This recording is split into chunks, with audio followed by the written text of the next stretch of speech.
عزیز دوستو، بزرگوں اور بھائیوں، امیر المومنین خلیفۃ المسلمین مراد مصطفیٰ صلی اللہ تعالی علیہ وسلم حضرت سیدنا عمر فاروق رضی اللہ تعالیٰ عنہ کو 26 ذی الحج کو زخم لگا تھا، قاتلانہ حملہ آپ پر کیا گیا تھا، اور یکم محرم الحرام کو اسلام کے اس بطل جلیل، اس قائد، اس لیڈر اور دنیائے اسلام پر اپنی سیرت کے انمٹ نقوش چھوڑنے والے اس خوبصورت انسان نے دنیا سے پردہ فرمایا۔ حضرت عمر فاروق رضی اللہ تعالیٰ عنہ ان لوگوں میں سے ہیں جو ابن الوقت نہیں ہوتے، ابو الوقت ہوتے، جو وقت کے مطابق نہیں بدلتے بلکہ وقت کو اپنے مطابق بدل دیا کرتے ہیں۔ یہ وہ لوگ تھے کہ دین ان کا اوڑھنا بچھونا تھا، ان کا چلنا پھرنا دین تھا، ان کا ہنسنا اور رونا دین تھا۔ انہیں علم الیقین سے لے کر عین الیقین تک ایک خاص مقام اللہ نے عطا کر دیا تھا، تو بس پھر یہ سمجھ گئے تھے کہ دین ہی زندگی ہے، دین ہی روح ہے، اور دین ہی ہماری اصل ہے۔ نبی کریم صلی اللہ تعالیٰ علیہ وسلم نے فرمایا کہ میں نے خواب دیکھا ہے، کچھ لوگوں کو میں نے قمیضیں پہنے ہوئے دیکھا، کچھ کی قمیضیں ناف تک تھیں، کچھ کی پیٹ تک تھیں، اور کچھ کی گھٹنوں تک تھیں۔ عمر، میں نے تمہیں بھی دیکھا ہے، تمہاری قمیض تو پیروں سے ٹکرا رہی تھی۔ تو حضرت عمر کہنے لگے، حضور خواب کوئی دیکھتا ہے، تعبیر کوئی بتاتا ہے، پر یہاں کمال یہ ہے کہ خواب بھی آپ نے بتایا ہے، تعبیر بھی آپ ہی بتائیں گے۔ حضور پھر بتا دیں اس خواب کی تعبیر کیا ہے۔ تو حضور نے فرمایا تعبیر یہ ہے کہ کسی کا دین ناف تک، کسی کا گھٹنوں تک، کسی کا پیٹ تک، اور عمر تو سارا ہی دین میں لپٹا ہوا ہے، تو سارا ہی دیندار ہے، سارا ہی۔ حضرت عمر فاروق رضی اللہ تعالیٰ عنہ آئیڈیل ہیں، ایک ہیرو ہیں۔ ان کی زندگی کے درجنوں پہلو ہیں، ہر سال ہم ایک پہلو بیان کر دیتے ہیں، کبھی عدل و انصاف پہ بات کر لیتے ہیں، کبھی نظام حکومت پر۔ ان کی زندگی کا ایک پہلو آج بھی ہماری گفتگو کا عنوان رہے گا، پر حضرت عمر کا مرتبہ اور مقام یہ ہے کہ نبی کریم علیہ السلام نے فرمایا کہ جبریل امین 950 سال میرے عمر کی شان بیان کریں تو عمر کی شان ختم نہیں ہوتی۔ 950 سال اگر حضرت جبریل بھی بیان کریں تو یہ مقام ہے سیدنا فاروق اعظم کا۔ اللہ تبارک و تعالیٰ نے جس طرح سارے نبیوں میں شان حضور کو عطا فرمائی، اسی طرح تمام نبیوں کے حواریوں میں سب سے زیادہ شان حضور کے غلاموں کو عطا فرمائی۔ قرآن مجید میں اللہ کریم نے فرمایا، یا ایھا الذین آمنوا قوا انفسکم واہلیکم نارا، فرمایا اے ایمان والو، خود بھی جہنم کی آگ سے بچو اور اپنے گھر والوں کو بھی دوزخ کی آگ سے بچاؤ۔ خود بھی بچو اور اپنے گھر والوں کو بھی۔ ہماری ساری نصیحتیں باہر والوں کے لیے، باہر ہمیں بہت بڑا لیکچر بھی دینا پڑے تو چلتا ہے، بہت بڑی داستان سرائی بھی کرنی پڑے تو چلتی ہے۔ سٹیٹس اور معیار یہ ہے کہ سارا کچھ باہر والوں کے لیے، اور گھر کے وہ پھول جن کی آبیاری بھی ہم نے کرنی تھی، کوئی جڑی بوٹیاں اگ گئیں تو وہ کاٹنی بھی ہم نے خود تھی، دھوپ اور چھاؤں کا خیال بھی ہم نے رکھنا تھا، وہاں ہماری نظر نہیں ہوتی۔ پڑوسی کے بچے کیا کر رہے ہیں یہ سارا پتہ ہوتا ہے، اور میرے گھر میں کیا گل کھل رہے ہیں اس کی مجھے خبر نہیں ہوتی۔ حضرت عمر فاروق نے جب یہ آیت نازل ہوئی تو فوراً عرض کیا، یا رسول اللہ صلی اللہ علیہ وسلم، اس کا کیا مطلب ہے کہ خود بھی دوزخ کی آگ سے بچو اور اپنے گھر والوں کو بھی بچاؤ؟ تو نبی کریم علیہ السلام نے فرمایا، عمر اس کا مطلب یہ ہے کہ جن چیزوں کا اللہ رسول تمہیں حکم دیتے ہیں تم اپنے گھر والوں کو ان چیزوں کا حکم دو، اور جن چیزوں سے اللہ رسول تمہیں منع کرتے ہیں تم اپنے گھر والوں کو بھی ان چیزوں سے منع کرو۔ حضرت عمر فاروق کی زندگی میں جو چیز آپ کو بہت زیادہ ملے گی نا، وہ یہ ہے کہ آپ نے جتنا کڑا احتساب محاسبہ باہر والوں کا کیا ہے نا، اس سے زیادہ بڑھ کے اپنا اور اپنے گھر والوں کا کیا ہے۔ یہ بڑا عجیب معاملہ ہے کہ ہم جتنے لوگ ہیں ہمارا معیار یہ ہے کہ سامنے والا غلط ہے اور میں ٹھیک، یعنی دوسرے کا بچہ گلی میں نظر آ جائے تو اس کی غلطیاں نکلنی شروع ہو جائیں گی، اور میرا بچہ سارا شہر گھوم آئے ایک ٹائر پہ موٹر سائیکل پہ، تو ہم کہتے ہیں کہ ابھی بچہ ہے، انشاءاللہ سیانا ہو جائے گا۔ اگر ابا جی آج تک سیانے نہیں ہوئے کہ اس کو سمجھا لیں، تو پھر بیٹے کا سیانا ہونا تو ہو سکتا ہے کہ وہ 60-70 سال لگ ہی جائیں۔ گھر کے اندر جب تک توجہ نہیں ہوتی، اور سب سے پہلے جب تک اپنی ذات پر توجہ نہیں ہوتی، میں کہا کرتا ہوں کہ باہر لیکچر چلتا ہے، گھر میں عمل چلتا ہے۔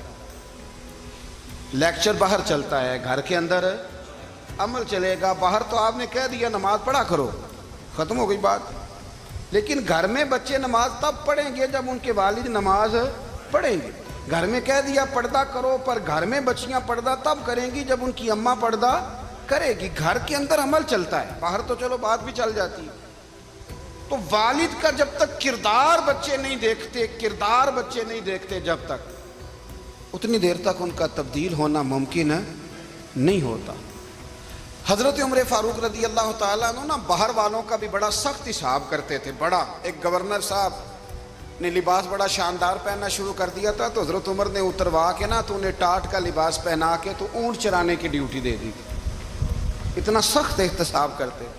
کسائی کی دکان پر بھی 1-2 گھنٹے کھڑے ہوتے تھے۔ جو آدمی مسلسل 2 دن گوشت خریدتا تھا نا، فرماتے تھے اس کا ٹیکس بڑھا دو، لوگوں کو دال نہیں مل رہی اور یہ روز گوشت کھاتا ہے۔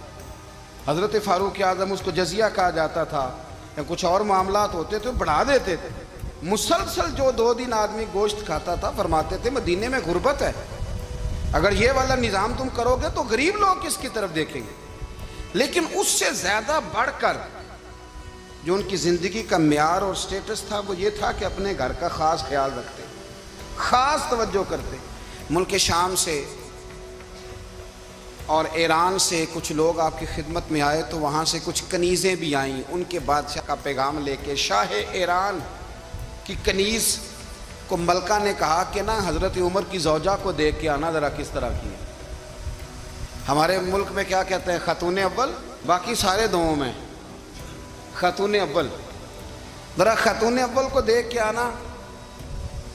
تو وہ جب آئی نا گھر میں ملنے، تو کہا کہ مجھے میری ملکہ نے کہا تھا کہ عمر کی زوجہ سے، اہلیہ سے ملاقات کر کے آنا۔ تو حضرت عمر کی اہلیہ نے نا ایک جوڑا کپڑوں کا دے دیا ملکہ کے لیے، اور ایک خوشبو کی شیشی دے دی۔ اب جب وہ تحفے وہاں گئے تو اس ملکہ نے نا کچھ سونے کا سامان بھیجا، کچھ زیورات بھیجے، کچھ تحائف بھیجے۔ جب حضرت عمر کے گھر آئے نا، وہ خادم لے کے آیا، اس نے کہا جی آپ کی اہلیہ نے تحفے بھیجے تھے، تو جواب میں شاہ ایران کی بیوی نے، یہاں جس ملک کا وہ سفیر تھا، انہوں نے بھی یہ بھیجے۔ تو حضرت عمر فاروق نا وہ تحفے لے کے گھر گئے، تو جا کے کہنے لگے اپنی اہلیہ سے، یہ تو کب سے تحفے تحائف بھیجنے لگ گئی ہے، یہ کب سے نظام شروع ہو گیا؟ تو کہ حضور تحفہ دینا لینا تو ٹھیک ہے، سنت ہے، محبت بڑھتی ہے، تو یہ کوئی قباحت نہیں، اور میں نے اپنی ذاتی استعمال کے لیے جو چیزیں رکھی تھی وہ میں نے دی ہیں۔ تو حضرت عمر فاروق رضی اللہ تعالیٰ عنہ فرمانے لگے، ہم نے کسی ملک کے ساتھ اور اس کے بادشاہ کے ساتھ ذاتی تعلق نہیں بنانا، تعلق جو بھی بنے گا رسول اللہ کے دین کی برکت سے بنے گا۔ ذاتی رشتے نہیں ہم نے قائم کرنے، ذاتی۔ آپ کے ملک کی جو ایئر لائن جس کا ہر سال خسارے کا ڈنڈورا پیٹا جاتا ہے نا، وہ ہمارے بادشاہ صاحب اور صدر صاحب اگر غیر ملکیوں کو گھوڑا کبھی بھیجنا ہو نا، گھوڑا، تو پورا ایک جہاز گھوڑا لے کے تحفے میں جاتا ہے، پورا جہاز غریب قوم کا یہ سرمایہ۔ اور قوم بڑی بادشاہ ہے، لائنوں میں لگ کے ووٹ دیتی ہے۔ 2 کام ہمیشہ لائن میں لگ کے کرنے، ایک بل لائن میں لگ کے جمع کرانا ہے، اور ایک ووٹ لائن میں لگ کے، تاکہ پھر پورے 5 سال لائن میں ہی لگے رہیں۔ مرضی سے آپ ووٹ دینا، پر جو بات درست ہے اس کو سنو۔ حضرت عمر فاروق رضی اللہ تعالیٰ عنہ نے اپنی اہلیہ سے پوچھا کتنے کا تھا وہ تیرا جوڑا اور خوشبو کی شیشی؟ انہوں نے کہا 3 دینار کی۔ فرمایا یہ 3 دینار تیرے، اور باقی جو تحفے آئے ہیں وہ تو خود کہہ، چونکہ اس نے تیرے نام بھیجے ہیں، تو کہہ کہ میں مال غنیمت میں دیتی ہوں، تو کہہ میں مسلمانوں کو کہہ۔ تو زوجہ ہنس پڑی، کہنے لگی میں نام بھی کہوں تو مجھے کہنا تو پڑے گا ہی، کہنا تو میں نے ہے ہی، جو کہ سامنے عمر فاروق ہیں، لہذا فرمایا کہہ دیتی ہوں میں نے دیا خزانے کو۔ حضرت عمر نے جمع کرا لیا۔ میں یہ کیا بات ہے، میرے گھر والے جو مرضی کریں، ان کا معیار زندگی جس طرح کا مرضی ہو۔ اور حضرت عمر ایک جملہ کہا کرتے تھے، اللہ کرے کہ یہ باتیں اس دور حاضر میں ہماری سمجھ میں آئیں۔ حضرت عمر فاروق رضی اللہ تعالیٰ عنہ اپنے بچوں کو فرمایا کرتے تھے کہ بہت آدمی کو بھوک لگی ہو نا، اور پھر اس کی پسند کا کھانا پکا ہو، جتنے شوق سے وہ اس کھانے کو دیکھتا ہے نا، فرمایا اس طرح پوری قوم اپنے بادشاہوں کے خاندان کو دیکھتی ہے، اس تیزی کے ساتھ دیکھتے ہیں کہ ان کے گھر میں کیا ہو رہا ہے، ان کا معیار زندگی کیا ہے، ان کا سٹیٹس کیا ہے۔ آپ کے بچے دونوں کاروبار کے لیے مصر گئے، ایک بہت بڑا قافلہ گیا مدینے سے مصر تجارت کے لیے، تو یہ گئے تجارت کے لیے، تو حضرت عبداللہ ابن عمر، حضرت عبید اللہ ابن عمر، حضرت عمر کے دونوں بیٹے گئے۔ جناب عمر فاروق کے بچے جب وہاں پہنچے تو مصر کے گورنر نے نا لوگوں کو تعارف کرایا کہ یہ عمر فاروق کے بیٹے ہیں۔ ایک چھوٹی سی بات کر دوں، یہ چودھری کے بیٹے کو کون بتاتا ہے کہ تو چودھری کا بیٹا ہے؟ باہر والے بتاتے ہیں، گھر والے۔ اور سیٹھ صاحب کے بیٹے کو کون بتاتا ہے کہ تو سیٹھ صاحب کا بیٹا ہے؟ اور مالک کو کون بتاتا ہے کہ تو مالک کا بیٹا ہے اور یہ کرایہ دار ہے؟ یہ کون بتاتا ہے؟ یہ سوچ ہم دیتے ہیں بچوں کو، چودھری اور کمی کی سوچ، امیر اور غریب کی سوچ، مالک اور کرایہ دار کی سوچ، گھر کے مالک کی اور کام کرنے والے کی سوچ، یہ ہم دیتے ہیں۔ یاد رکھنا، یہ ہم دیتے ہیں، یہ ہمارا مزاج ہے، یہ باہر سے نہیں آتی۔ تو کوئی شہزادہ ہے، تو سیٹھ ہے، تو نواب ہے، یہ سوچ باہر سے نہیں آتی، یہ اماں سوچ دیتی ہے، اماں، یہ ابا سوچ دیتا ہے۔ اور پھر جب تباہی اترتی ہے تو اس کے ذمہ دار بھی باہر والے نہیں ہوتے، گھر والے ہوتے ہیں، گھر والے۔ ہمارے بچوں کی طبیعتوں پر زیادہ نقش باہر والوں کا نہیں ہوتا، گھر والوں کا ہوتا ہے، یاد رکھیے گا۔ حضرت عمر فاروق رضی اللہ، بچے ہیں، شہزادے ہیں، وہ کاروبار کرنے گئے اور وہاں بتایا گورنر صاحب نے کہ یہ فاروق اعظم کے بچے، امیر المومنین کے۔ لوگوں نے ان سے زیادہ مال خریدا، تجارت میں زیادہ نفع ہوا، ظاہر ہے کہ وہ آپ کے جو اللہ خیر کرے حکمران ہیں، ان کے کاروبار کتنے ملکوں میں ہیں، کس بنیاد پر ہیں؟ وہ صرف اس بنیاد پر کہ وہ حکمران رہے، ان کے لیے آسان تھا بڑے لوگوں سے تعلقات بنانا۔ حضرت عمر فاروق رضی اللہ تعالیٰ عنہ کے بچے ڈھیروں مال کما کے جب واپس آئے نا، تو حضرت عمر سے آ کے بچوں نے بطور محبت کا، ابا جی اللہ نے بڑا ہی فضل کیا ہے، بڑا مال کمایا الحمدللہ، یہ دیکھیں کتنا نوازا ہے۔ تو حضرت عمر کہنے لگے سارے قافلے نے اتنا ہی کمایا ہے؟ سارے قافلے نے اتنا ہی کمایا ہے؟ کہ حضور نہیں، سارے قافلے نے اتنا نہیں کمایا، سب کو اتنا نہیں ملا۔ وہ تو وہاں گورنر صاحب نے لوگوں کو تعارف کرایا تھا کہ یہ عمر کے بچے ہیں، تو لوگوں نے پھر ہم سے بڑا ہی خریدا۔ تو حضرت عمر فرمانے لگے ٹھیک ہو گیا، میں بات سمجھ گیا، اس طرح کرو، جو تمہاری اصل زر تھی نا، جو راز تھی، وہ رکھ لو، اور باقی سارا مال خزانہ میں جمع کرا دو، اس لیے کہ یہ تم نے تجارت نہیں کی، یہ تم نے اپنے باپ کا نام بیچا ہے، یہ تم نے امیر المومنین کے بیٹے ہونے کا فائدہ اٹھایا ہے۔ فرمایا یہ تمہارا نہیں حق، یہ مسلمانوں کا ہے، اس لیے کہ یہ مال تم نے محنت سے نہیں کمایا، یہ باپ کی کرسی کا فائدہ اٹھایا ہے۔ اور فرمایا اگر تم نے مال جمع نہ کرایا تو میں مال بھی لے لوں گا زبردستی اور کوڑے بھی ماروں گا، ڈبل سزا دوں گا، مرضی سے جمع کراؤ گے تو کوڑوں سے بچ جاؤ گے۔ بڑے بیٹے نے تو جمع کرا دیا، تو چھوٹا تھوڑا پریشان ہوا، تو حضرت عبداللہ ابن عمر چھوٹے بھائی کا ماتھا چوم کے کہنے لگے بیٹے چپ کر کے جمع کرا، یہاں بھی فخر کر کے ہم عمر کے بیٹے ہیں، اور قیامت میں بھی فخر کریں گے کہ ہم فاروق اعظم کے بیٹے ہیں، یہاں بھی ناز کریں گے اور وہاں بھی ناز کریں گے کہ عمر کے بچے ہیں۔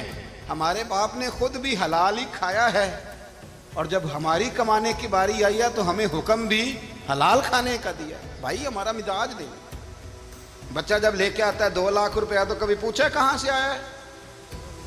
جب وہ پہلے دن غلط دوستوں کے پاس جا کے بیٹھتا ہے تو کبھی نکالا ہے گھر سے اسے؟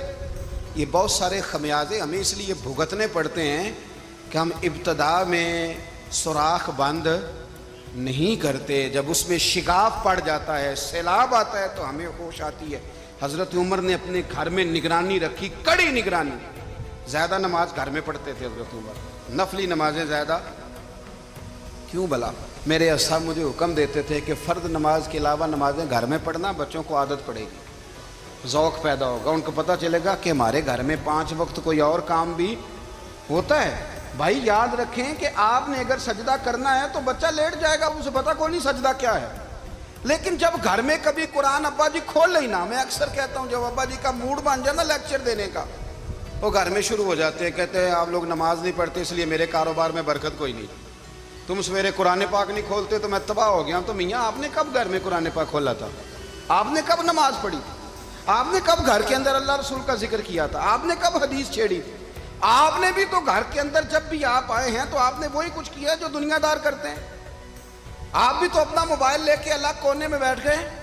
آپ نے بھی تو کہا ہے کہ اب تمہارے چینل ختم, اب میری مرضی والا چلے گا. تو جو آپ نے کیا ہے بچے بھی وہی کام کریں گے. آپ نے بھی گپ شپ لگائی ہے تو وہ بھی لگا رہے ہیں.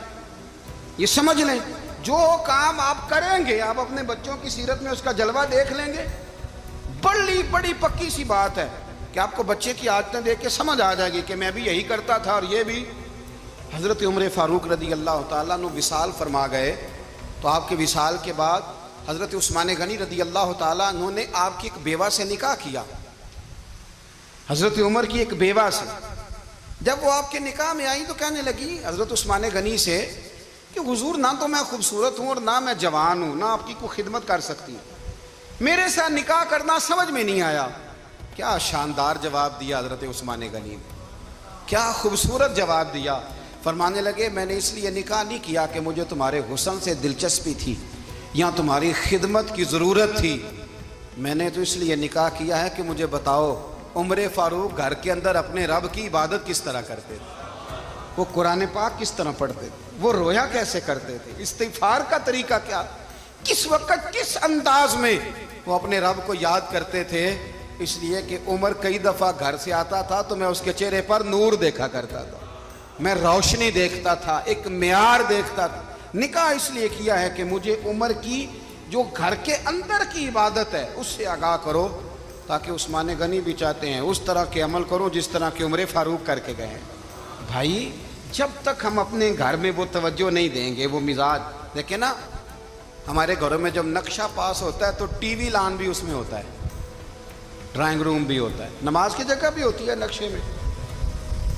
صحابہ جب گھر بناتے تھے تو ایک مسجد بیت کا نقشہ پاس کرتے تھے, ذہن میں رکھتے تھے کہ یہ کونا نماز کے لیے, وہاں جوتے لے کے کوئی نہیں جائے گا, وہاں نماز پڑھی جاتی تھی, عورتیں وہاں اعتکاف کرتی تھیں. ٹی وی لان تو آ گیا ہے اور گھر کے اندر ٹی وی رکھنے کے لیے تو ایک کمرہ الگ سے بنا دیا گیا ہے, اور اب جو نئے نقشے پاس ہو رہے ہیں اس کے اندر گھروں کے اندر جگہ بنائی گئی ہے جہاں کمپیوٹر رکھے جائیں گے, اور بچوں کے لیے وائرنگ ہوگی نیچے تاکہ انہیں کوئی مشکل درپیش نہ ہو.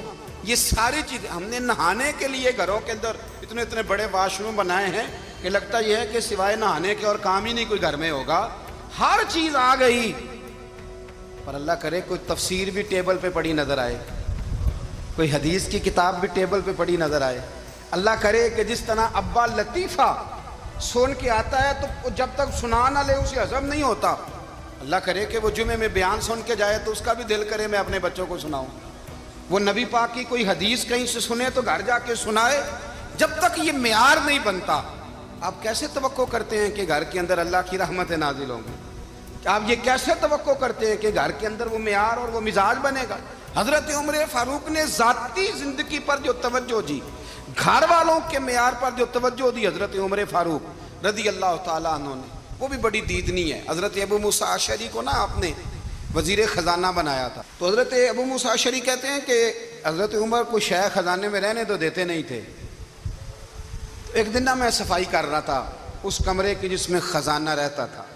ہمارے تو ملک میں جو جاتا ہے وہ صفائی کر کے ہی جاتا ہے, اللہ خیر کرے.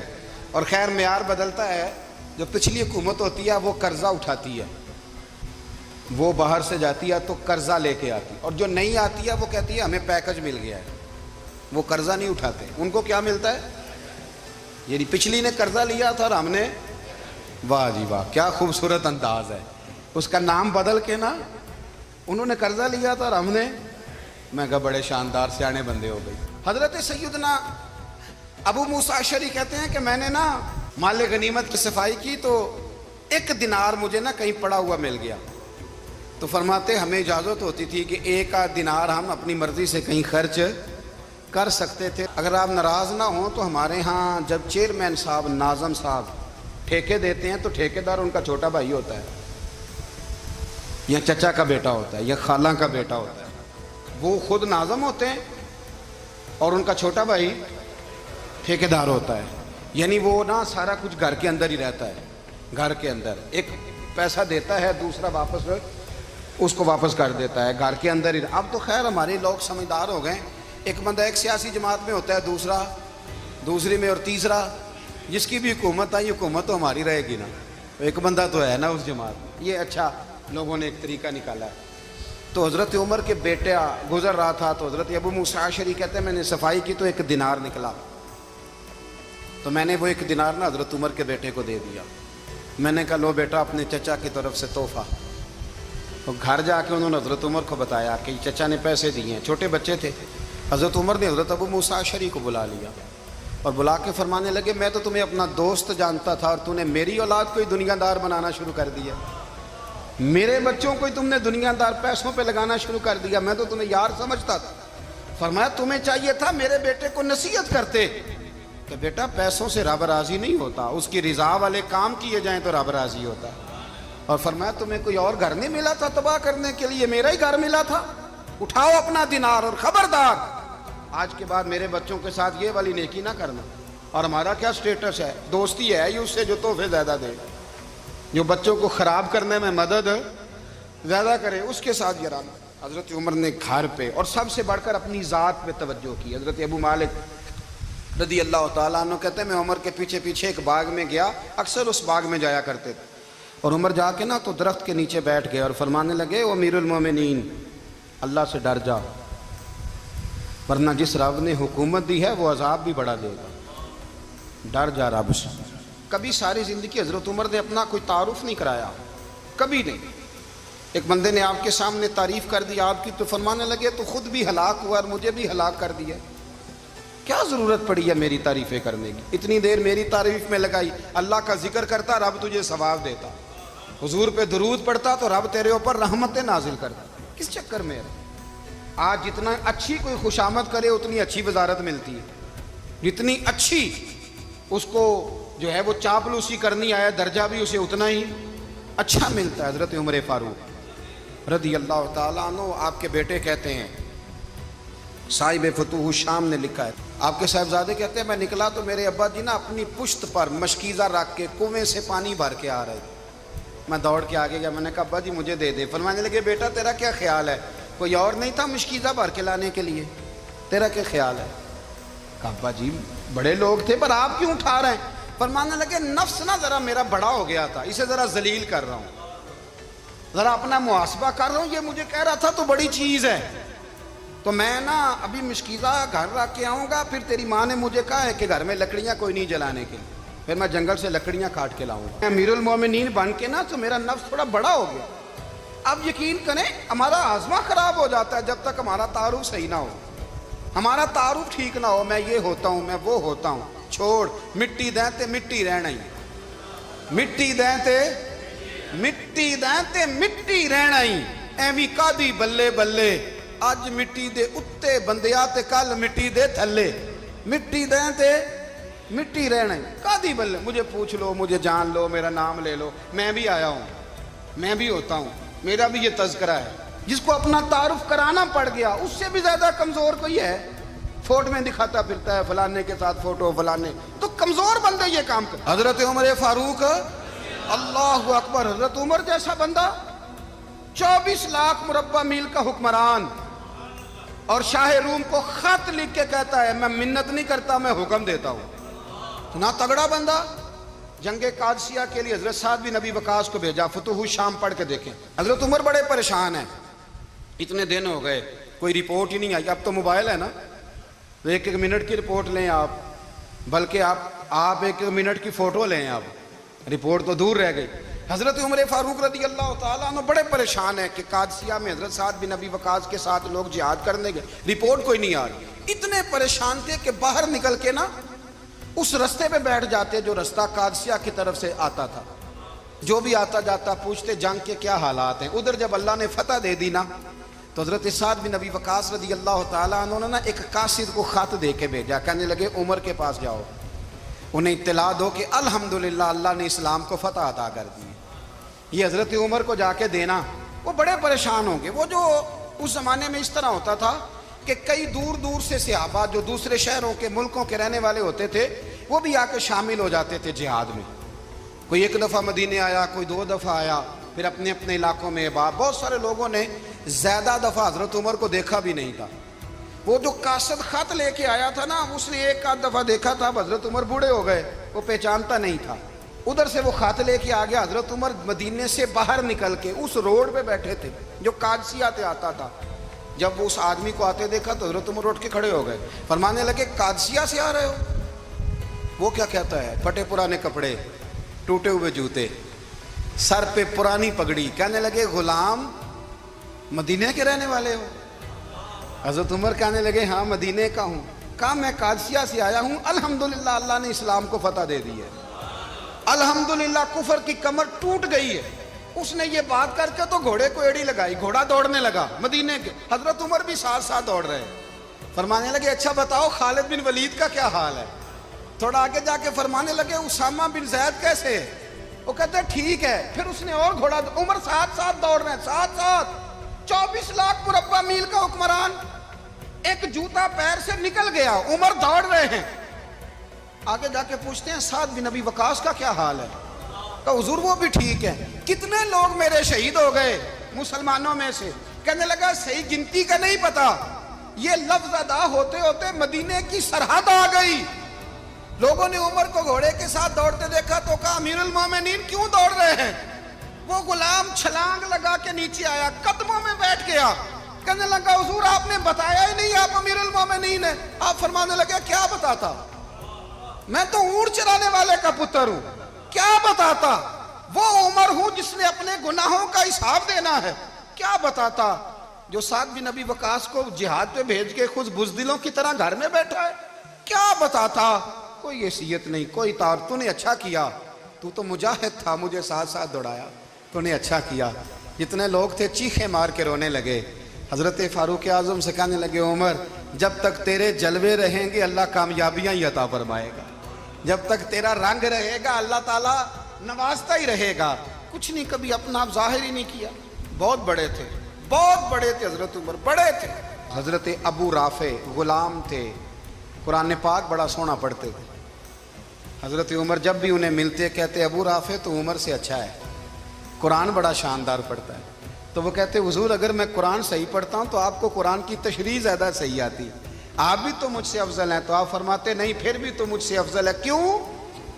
اس لیے کہ تو اپنے آقا کی نوکری بھی ٹھیک کرتا ہے اور رب کی عبادت بھی ٹھیک کرتا ہے، اور مجھے خالی صرف عبادت کرنی ہوتی ہے وہ بھی ٹھیک نہیں کر پاتا۔ ساری زندگی اپنا محاسبہ، ساری زندگی اپنے گریبان میں دیکھا، ساری زندگی اپنے آپ کو پرکھا، اپنے آپ کو ٹٹولا۔ 62 سال عمر بیت گئی۔ حضرت حذیفہ بن یمان ایک صحابی تھے، میرے نبی کریم علیہ السلام نہ ان سے راز کی باتیں کرتے تھے۔ ہر بندے کا ہاضمہ ٹھیک نہیں ہوتا، سب سے راز کی بات نہیں کرنی چاہیے۔ حضرت حذیفہ بن یمان کہتے ہیں حضور راز کی باتیں بتاتے ہیں۔ مدینہ منورہ میں جو منافقین تھے ان کی لسٹ بھی نبی پاک نے حضرت حذیفہ بن یمان کو دی تھی۔ جب کوئی مشکوک آدمی مر جاتا نا تو صحابہ کہتے ہیں ہم دیکھتے اگر حضرت حذیفہ نے جنازہ پڑھا ہے تو ہم بھی جنازہ پڑھ لیتے۔ نبی پاک نے بھی کچھ جنازے نہیں پڑھے، ترمذی میں ہے، فرمایا عثمان سے جو بغض رکھے اس کا جنازہ نہیں پڑھیں گے۔ حضرت حذیفہ بن یمان اگر جنازہ پڑھتے تو لوگ پڑھتے، وہ نہ پڑھتے تو لوگ جنازہ نہ پڑھتے۔ حضرت حذیفہ بن یمان کہتے ہیں جناب عمر فاروق کی خلافت کے آخری ایام تھے، کچھ دنوں کے بعد وہ شہید ہو گئے۔ فرماتے آدھی رات کا وقت تھا، میں گھر میں سویا تھا بڑا بے فکر، اچانک میرے دروازے پہ دستک ہوئی، میں گھبرا کے اٹھا، اتنی رات کو کون آیا؟ کہتے ہیں قربان جاؤں، دروازے پہ گیا تو امیر المومنین فاروق اعظم دروازے پہ۔ میں نے کہا عمر کوئی حکم تھا تو مجھے بلا لیتے۔ کہنے لگے میں نا امیر بن کے نہیں آیا، تیرا ویر بن کے آیا ہوں۔ امیر المومنین کی حیثیت سے سرکاری کام سے بلاتا تو وہاں بلاتا، مجھے ایک ذاتی کام پڑ گیا ہے۔ کہتے ہیں میں نے عمر کو گھر کی اندر بلا کے چارپائی پہ بٹھایا، میں نے کہا حضور میں غریب آدمی ہوں، میں کیا آپ کے کام آ سکتا ہوں؟ تو کہتے ہیں انہوں نے نا مجھے ساتھ بٹھا لیا، پھر میرا ہاتھ پکڑ لیا, کہنے لگے تو عمر کو جانتا ہے, عمر جھوٹ نہیں بولتا, تو جانتا ہے عمر وعدوں کا پکا ہے. کہا حضور جانتا ہوں. کہا میں اس وقت آیا ہوں جب دیکھ بھی کوئی نہیں رہا. حضرت حذیفہ بن یمان کہتے ہیں پریشان ہو گیا, حضور پہیلیاں نہ بجھوائے, مہربانی کریں بتائیں کدھر آئے ہیں. حضرت عمر فاروق فرمانے لگے 62 سال کا ہو گیا ہوں, 63 میں چل رہا ہے, داڑھی سفید ہو گئی ہے, پھل پک گیا, اٹھ فریدہ ستیا, داڑھی آ گئی پور, اگا نیڑے آ گئی, پیچھا رہ گئی دور. اب قبر اشر کا معاملہ صاف نظر آنے لگا ہے. کہا حضور مجھ سے کیا چاہتے ہیں؟ حضرت عمر رو پڑے, کہنے لگے آج میں عشاء کے بعد نکلا ہوں تو نبی پاک کے صحابہ مجھے نیک کہہ رہے تھے, پھر میں نے بچوں کی ماں سے اور بچوں سے بھی پوچھا ہے, وہ بھی مجھ سے راضی ہیں. پر حذیفہ تیرے ساتھ نبی پاک راز کی باتیں کرتے تھے, سچ بتا کہیں عمر کا نام منافقوں میں شامل تو نہیں؟ سچ بتا ان منافقین میں تو شامل نہیں, کہیں اوپر سے تو نہیں سارا کچھ؟ حضرت حذیفہ بن یمان کہتے ہیں میں باپ کے مرنے پہ اتنا نہیں رویا جتنا عمر کے سوال پہ رویا. میں قدموں میں بیٹھ گیا, میں نے کہا نہیں عمر یہ تو میں نے نہیں سنا, لیکن یہ میں نے نبی پاک سے ضرور سنا ہے کہ میرے بعد اگر کوئی نبی ہوتا تو عمر ابن خطاب ہوتا. یہ میں نے اپنے کانوں سے سنا ہے کہ عمر جس گلی سے گزرے شیطان رستہ بدل جاتا ہے. یہ میں نے اپنے کانوں سے سنا ہے کہ 950 سال حضرت جبریل جناب عمر کی شان بیان کریں تو پھر بھی بیان نہیں ہو سکتا. یہ میں نے ضرور سنا. دوستو ساری زندگی حضرت عمر نے اگر دوسروں کا محاسبہ کیا تو اپنا اور اپنے بچوں کا بھی کڑا خیال رکھا, اپنی ذات پر بڑی توجہ دی. جو لوگ اپنا بھول جاتے ہیں نا, ہمیں اپنی صحت کا بڑا خیال ہے لیکن اپنی روحانی زندگی کا کوئی خیال نہیں ہے, قلبی زندگی کا کوئی تصور نہیں ہے. آپ یقین کریں موٹا آدمی کمزور ہونے کے لیے جدوجہد کر رہا ہے, کمزور طاقتور ہونے کے لیے, لیکن جس کو کتنے دن بیت گئے اللہ رسول کی یاد میں رویا ہی نہیں, کتنے دن بیت گئے نعت سننے کو دل ہی نہیں چاہا, جسے مہینوں بیت گئے اور قرآن پاک کی طرف نظر ہی نہیں گئی, وہ فکر مند ہی نہیں. زندگی زندہ دلی کا نام ہے, مردہ دل کیا خاک جیا کرتے ہیں. بھائی حضرت عمر کی زندگی دور حاضر میں ہمیں یہ سبق دیتی ہے کہ کڑی نگرانی رکھو اپنے پودوں کی, کڑا خیال رکھو اپنے ذاتی باغ کا, اور یہ جو تمہارے دل کی دنیا ہے یہ تمہاری روح کی زندگی ہے, اس کا محاسبہ کرتے رہو. نبی کریم علیہ السلام نے فرمایا اپنا حساب خود کر لو قبل اس کے کہ تمہارا حساب کیا جائے. اپنا حساب, ہم ساری دنیا کا حساب کرتے پھرتے ہیں, کوئی کہاں سے کماتا ہے کہاں کھاتا ہے, پر اپنا حساب حضور نے فرمایا حساب کر لو قبل اس سے کہ تمہارا حساب. مولا علی فرماتے ہیں نماز پڑھ لو قبل اس کے کہ تمہاری نماز پڑھی جائے. اپنا محاسبہ کریں, تھوڑا سا نا اوپر دائیں بائیں دیکھنے کی بجائے تھوڑی سی گردن جھکا کے نا, درویش کہتے ہیں برے بندے نو میں لبن ٹریا تے جگ تے ملیا نہ کوئی, اپنے اندر چاتی پائی تے میتھوں برا نہ کوئی. تھوڑی سی اپنی طرف توجہ دیں. ہم نا بے چین وقت گزار رہے ہیں, بے قرار ہیں, بے سکون ہیں. سبب یہ ہے کہ ہم نے نا اپنا حساب کرنا چھوڑ دیا ہے.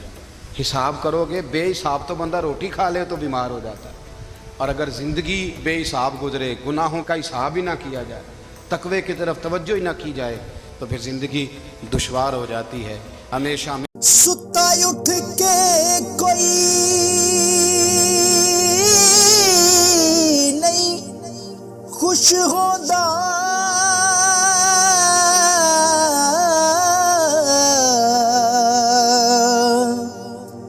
بڑے ستے جگا کے میں ویکھیا